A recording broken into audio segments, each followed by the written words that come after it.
আসসালামু আলাইকুম। আমি হচ্ছে তামান্না বিশ্বাস। আমি 2006 আর 10-এর ব্যাচ ছিলাম।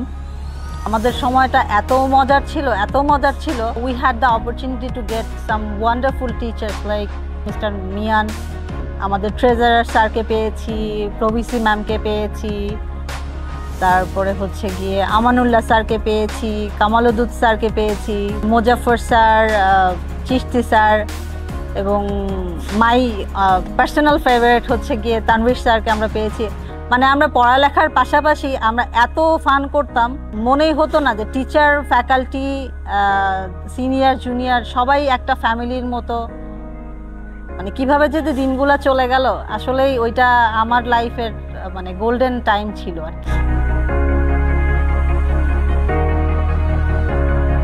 ক্যারিয়ারের পুরাটা টাইমে নোভেয়ার হচ্ছে আমার মানে কাজের ফার্স্ট লাভ ছিল আর কি। যখন ওরা লঞ্চ করে তখন থেকেই কাজ করার সুযোগ হয়েছিল।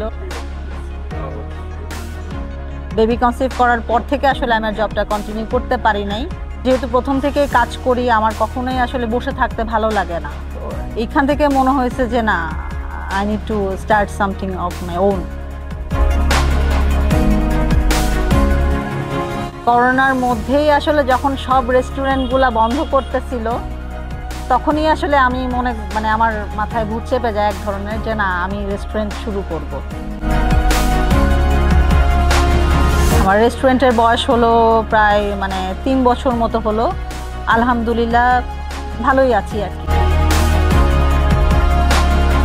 আমার কাছে মনে হয় যে প্র্যাকটিক্যাল ফিল্ডে কাজ করার পরে আমি বলবো সবারই নিজের কিছু করা উচিত। তার আগে আমি সবাইকে একটা বলবো, এখন রিসেন্টলি দেখা যায় সবাই পড়ালেখা শেষ করেই হুট করে একটা ঝোঁকের মাথায় একটা বিজনেস শুরু করে, এবং দেখা যায় যে খুব বেশি দিন কন্টিনিউ করতে পারে না। তো বেশি দিন যদি কন্টিনিউ করতে হয়, সাকসেসফুলি একটা জিনিস এস্টাবলিশ করতে হয়, তো ফার্স্ট যেটা করতে হবে হচ্ছে অ্যাটলিস্ট ফিউ ইয়ার্স, মানে কর্পোরেট লাইফে হোক, যে সেক্টর নিয়ে কাজ করতে চায় সেই সেক্টরে তার একটা ওয়ার্ক এক্সপিরিয়েন্স থাকা মানে মাস্ট। তো এই হলো আমার ছোট করে নিজের কাহিনী বলে ফেললাম। তো সবার দাওয়াত থাকলো, একদিন আমার পক্ষ থেকে কফি খেতে চলে আসবেন আমার এই ছোট রেস্টুরেন্ট। আমার রেস্টুরেন্টের নাম হচ্ছে ক্রেভ স্টুডিও। এটা উত্তরা দিয়াবাড়ি 2 নম্বর ব্রিজের পাশে। আল্লাহ হাফেজ, ভালো থাকবেন সবাই।